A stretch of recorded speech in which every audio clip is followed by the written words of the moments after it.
because of the period, the 1930s, America was experiencing its greatest renaissance in art. The nation was subsidized.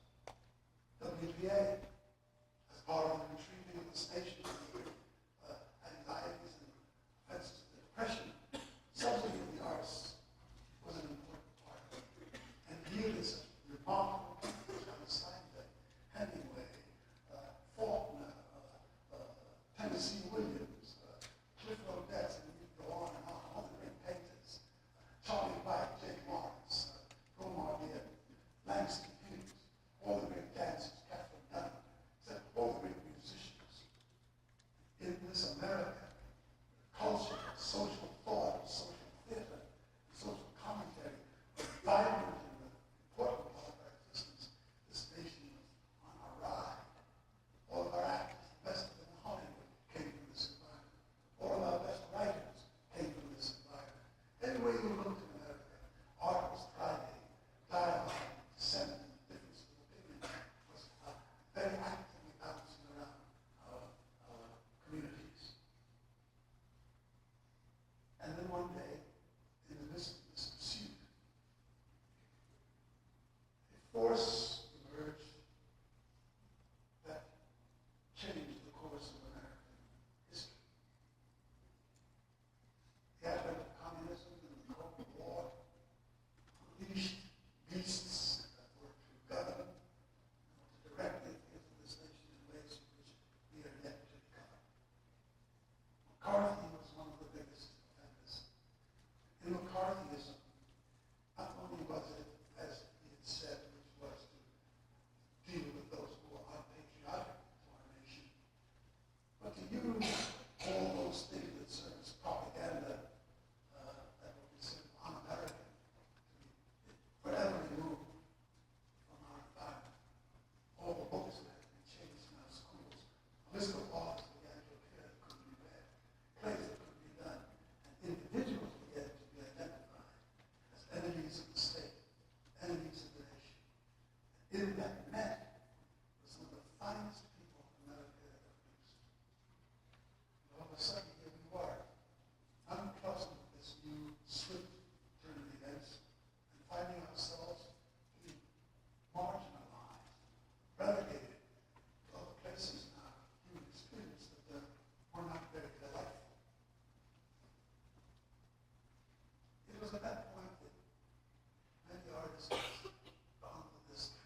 culture was the main instrument for all of that.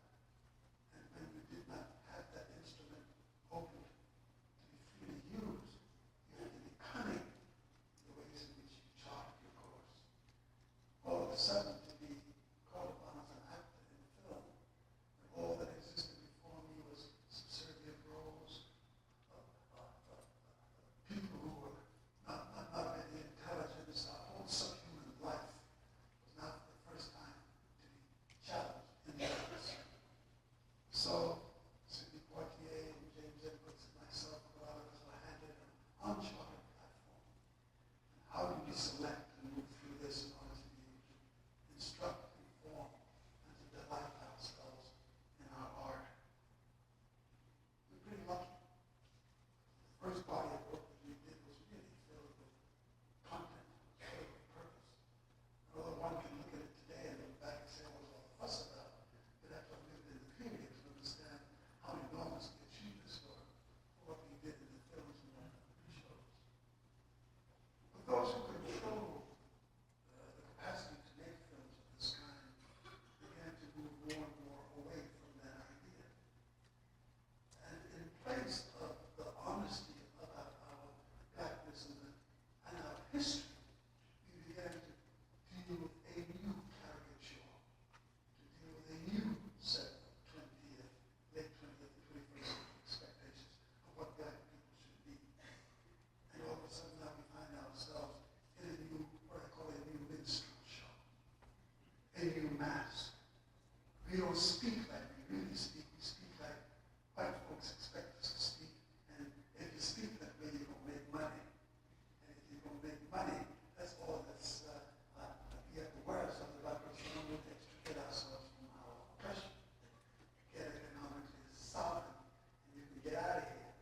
And you get out of here by any means necessary, even if it means sometimes selling your soul. And when I look at culture in general in America, it's not as I had experienced it when I came into being. Everything I knew about America and its diversity was based on what I saw in film, what I heard on the radio, what was being evidenced in early recordings, and certainly what was happening in literature. All that seemed to just kind of fade away. And now we're dealing with everything that was only successful if it was bankers. Art began to find itself expressing being expressed through a more and more narrow confine. If sponsor doesn't like who you are politically, you don't get hired. And if the writer writes something that they find offensive, it doesn't get on the air. The United States of America is the only major nation in the world. The only nation in the world that does not have a ministry of culture. No one sits at our cabinet like they sit over all the other important situations of governance for our nation. Art is the only place that has no representation of the table. And that tells you a little bit about either what the electorate thinks and certainly what the administrations think.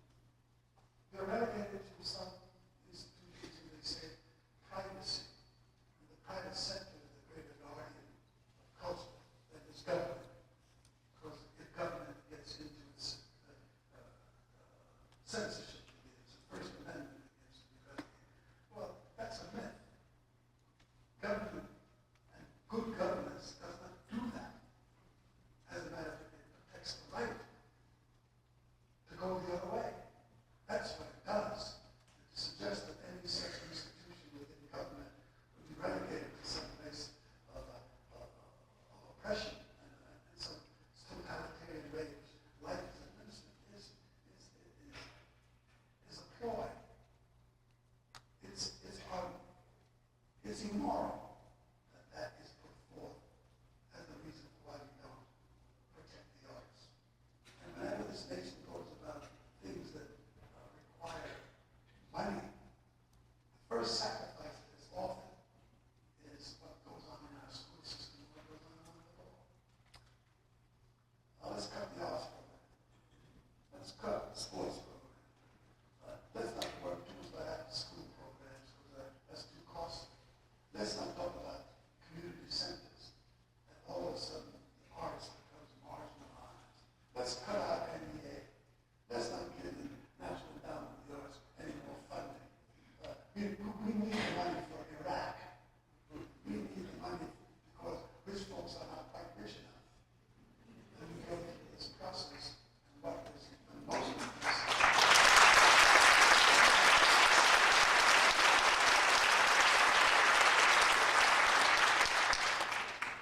So like the closest I could get to it would be to go to something that was already in the door was already open. And since I had no tradition in the black church, since I did not come from rural black America, since I did not do much vocation in my early years in the Caribbean, I had to find a way in which to let music come into my being and find a way to express it. Wholly, it was a very lonely and a very partisan journey. If you grow up in a community, and you grow up in the church, and you grow up in a tradition, and look at all the great marvelous artists who produce out of that. Most of Black America, the best singers in our community, come out of the church. I didn't have that. All that stuff comes out of community.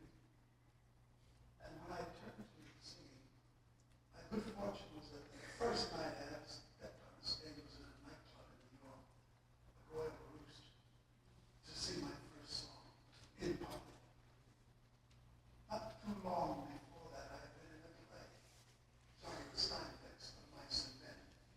The way in which that play had been constructed, it required a new character to be written that was considered the facilitator.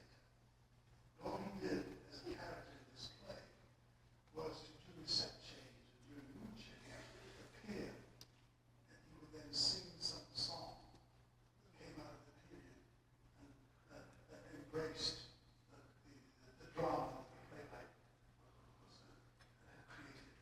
And so, in order to do that music, most of the texts were selected from the Woody Guthrie library. Times are getting hard, boys. Money's getting scarce. Times are getting better, boys. Got to leave this place. And we had good night, Irene. Good night. That.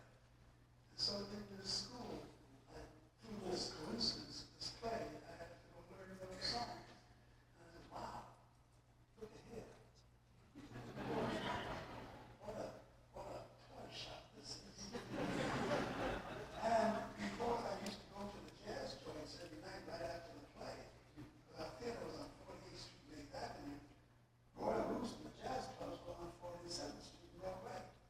So I went down at 10 o'clock, 11 o'clock at night after the play, and I hung out for 50 cent beer at the back of the bar and watched the greatest artists of the time. Lester Young and Charlie Parker and Max Roach and Thelonious Monk and Miles on and on and on. And through the nights, every night going down, I got to know them. And they used to see me in my books and I Shakespeare, what do you do? Yeah, I'm going to study. Theater. Yeah. What do you do when you study theater? Well, you know, I do this and I do, and what does that do? And as this rather strange introduction to each other impacted, the next thing I knew, why don't you all just come see what we do? Come on. Come over to the theater. I'll arrange for you to get some tickets. And it's just before your set, or come down in the tree, whatever, come on. And they came. When they came for the first time, I'll never forget, when Max Roach was introduced to Jean-Paul Sartre, because Jean-Paul Sartre was introduced to America through our school. The existentialist philosophy came through a play. No exit came through Agamemnon and the Flies, that she wrote. And he came to the school to talk to us. And he was a good friend of Bertolt Brecht in that world, and Piscata. And when Max came, and all these guys came to see the plays at our school, it was a new experience for them. So when I went back and said, well, I've run out of money, I can't pursue any longer the jazz, and I have no work when I'm not. One of the guys said, well, we heard you sing in the play. Come on in. We talked to Monty. And Monty K was the name of the promoter of the club. And Monty said, well, come on and be a, I said, well, make that into a shit. I said, well, I don't have any repertoire. We'll fix that. Maybe 2 or 3 songs, come on and sing here until you can get your act together. Excuse me. Get your life together. So I went out and learned these songs through the generosity of Monty of the club. The piano player was a white boy by the name of Al Hay, who happened to be one of the greatest pianists of the day. There's no question about Al. And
this great form and filtered it through my own limitations.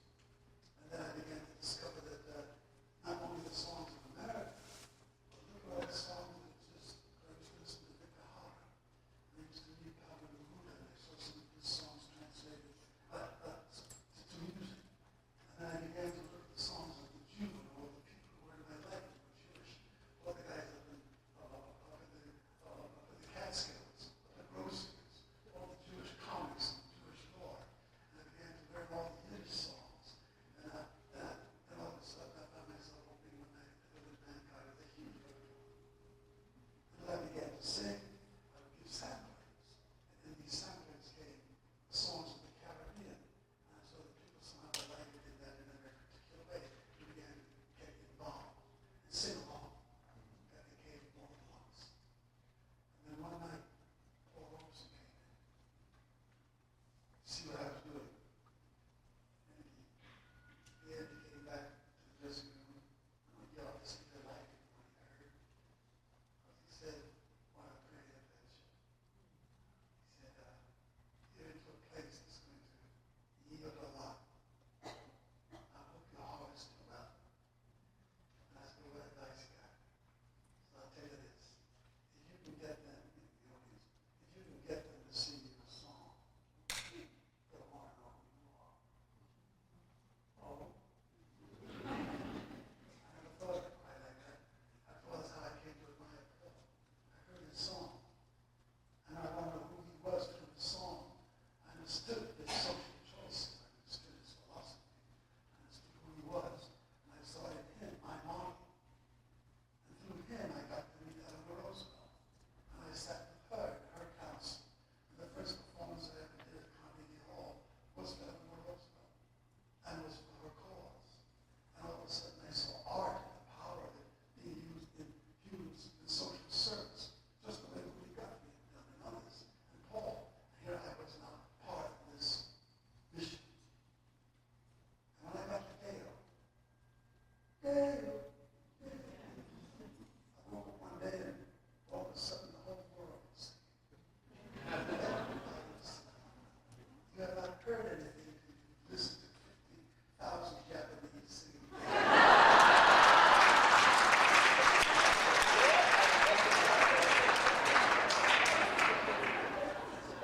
They were singing my song. And as I went through my choices, my experiences, I found myself in Stillwater as one of the most powerful centers for the embrace of me, what I do. I'll be honest, it's Germany. I first performed there was a place that I only knew from a point of perspective of militaries. It was the enemy. Look what they did to the Jews. Look who they are. And all of a sudden, the World War, 48 million Nazis just disappeared. I mean, Hitler was gone, but all those people that supported with great fervor the Nazi cause, some of them were born into it. All of a sudden, you could find no discourse, no debate on that war, except among artists. And so I said, here's an opportunity to introduce to this audience some songs that might make a difference. And you've heard nothing yet again until you've heard 50,000 Germans singing Heil Hitler.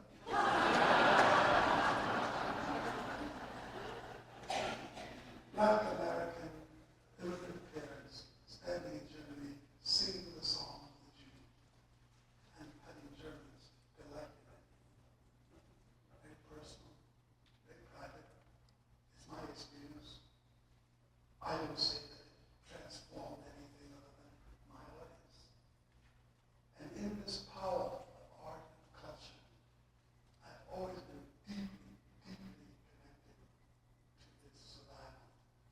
And not just its survival, but the quality of its survival. If we do not insist to get the arts programs back into our schools, to give all of our children the opportunity to know the world in which they live, to know of each other and about each other, to be given illustrations that intellectually stimulate, spiritually stimulate, that give choice. If you cannot say to young artists coming into the world, show business is not art.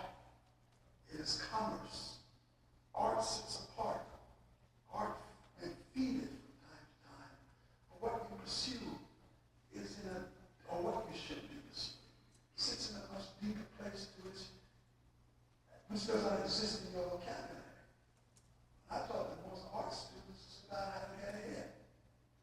But if you want to get a hit, and that is your goal, and I'm the worst person in the world to talk to. But if you want to talk to them, I mean, I had it with my daughter. She was bemoaning the fact that when she got to California, she wasn't finding parts. She wasn't finding a place for her voice. And I said, why do you struggle with it? It's a difficult environment. And it's not living up to your expectations. Why do you demand anything of it? Go elsewhere. And she struggled with the idea of going elsewhere. I said, well, tell me something. It's like daughter Gina, because she studied the purchase. Sort of wrong. She wanted me to feel. I said, tell me something. What is it you're really after? Are you after celebrity? Are you after stardom? Are you after the essence of the beauty of the gift you have? Art. Do you want to stand on a stage somewhere in Mississippi or somewhere in home and give of your art and influence 2 or 10 or 20 people who come into your world in some profound way? Or is it that you just want to be a star? Is it that you have been corrupted by all of the trappings? Do you want the gold and the car and the swimming pool? Do you want to distance yourself from social commentary? Because the world in which you live is not very accessible for social commentary. What do you want to do? Where do you want to go? And these questions are never really put before the young. It is a given that if you study drama, if you study theater, if you study music, it's about getting a hit. It's not about a deeper and more meaningful goal and motivation. And the only way that that motivation can be given is where you go to learn, where you go to study, where the lecturers and the tutors and the mentors can come and sit with you over a great length of time and say, here are your options. You know what the other things about, the Grammys and the Emmys and all that. But this other thing that is more enduring, more lasting, more purposeful, more contributing, that's where you have Mr. Counsel and insurrection.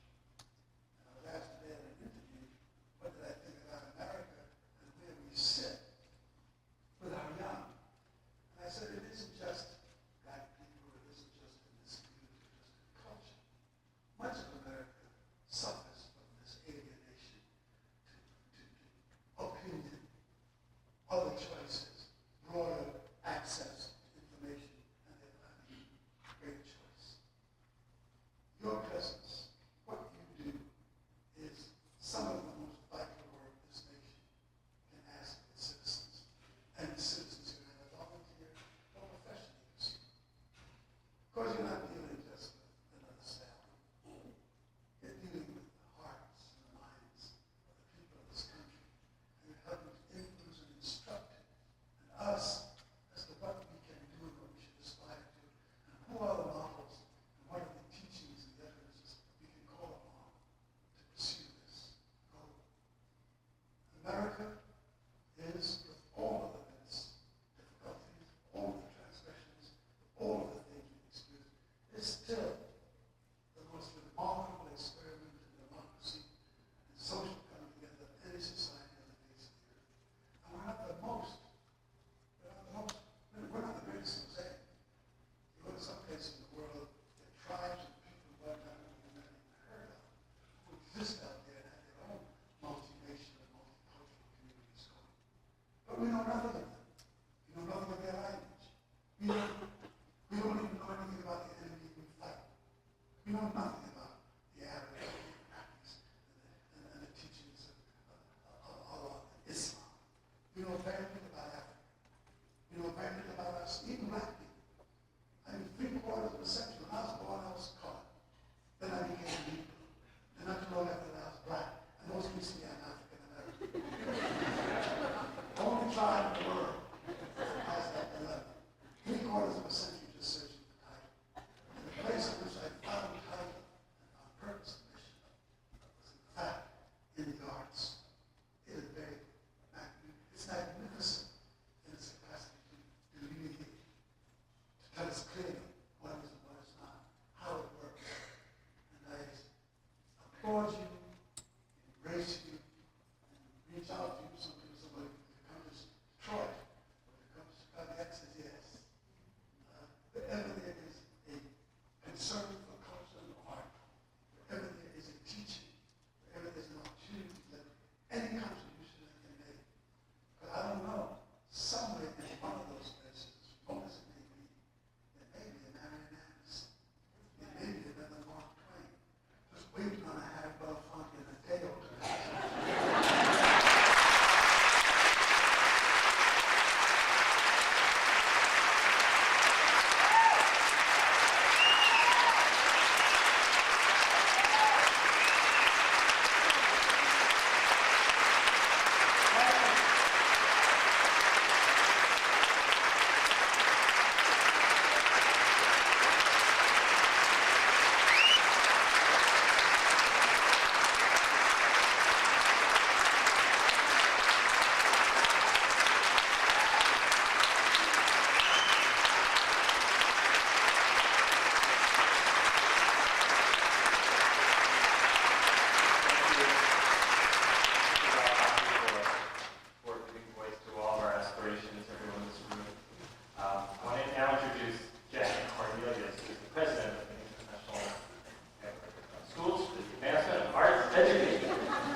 our annual meeting will start in about 20 minutes.